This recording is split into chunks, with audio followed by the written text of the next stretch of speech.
नमस्कार, आप सभी का स्वागत है हमारे चैनल ज्ञान नेशन क्लासेस में।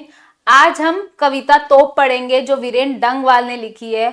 इस कविता में 1857 में जो तोप प्रयोग की गई थी उसकी कविता है। आइए पढ़ते हैं। कंपनी बाग के मुहाने पर धर रखी गई है ये 1857 की तोप। इसकी होती है बड़ी संभाल, विरासत में मिले कंपनी बाग की तरह साल में चमकाई जाती है 2 बार।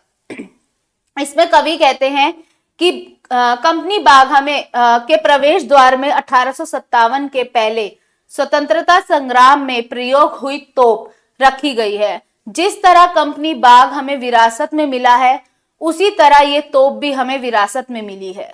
इस तोप को साल में 2 बार 26 जनवरी और 15 अगस्त को चमकाया जाता है। मतलब कवि कहना चाहते हैं कि 1857 में जो पहला स्वतंत्रता संग्राम हुआ था उसमें बहुत सारी तोपों को हमने प्रयोग किया था। उसमें से एक तोप कंपनी बाग के प्रवेश द्वार में हमने रखी है। जैसे कंपनी बाग हमें विरासत में मिला है उसी तरह जो है ये तोप भी हमें विरासत में मिली है और इसको साल में 2 बार चमकाया जाता है, 26 जनवरी और 15 अगस्त। आगे कहती है कविता, सुबह शाम कंपनी बाग में आते हैं बहुत से सैलानी, तो उन्हें बताती है ये तोप कि मैं बड़ी जबर उड़ा दिए थे मैंने अच्छे अच्छे सूरमाओं के धज्जे अपने जमाने में।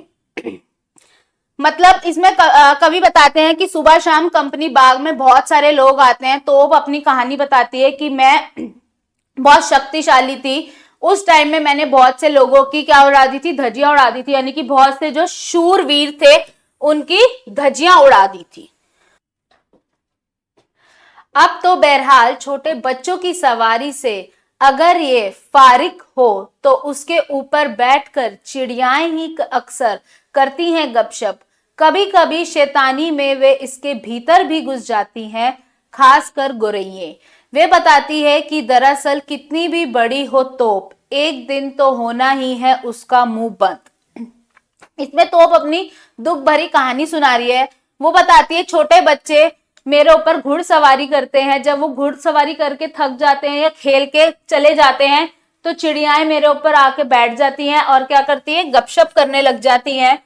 कभी कभी जब उन्हें शैतानी ख्याल आता है तो वो मेरे अंदर घुस जाती है, यानी कि तोप के अंदर घुस जाती हैं। खासकर गोरैये। गोरैये क्यों घुसते, गोरैये छोटे छोटे होते हैं तो वो उनके अंदर घुस जाते हैं। फिर तोप बताती है कि कोई भी कितना बड़ा व शक्तिशाली क्यों ना हो एक दिन उसका मुंह बंद हो ही जाता है, जैसे आज तोप चुपचाप खड़ी है। मतलब तोप बताती है कि मैं बहुत बड़ी शक्तिशाली थी, पावरफुल थी, पर कहते हैं कि बड़े बड़े जो हैं शक्तिशाली पावरफुल लोग ज्यादा दिन नहीं होते, वैसे तोप भी ज्यादा देर नहीं होती। तो तोप अपनी कहानी सुना रही है। तोप कह रही है आज मैं भी चुपचाप खड़ी हूं। ये थी तोप कविता। धन्यवाद।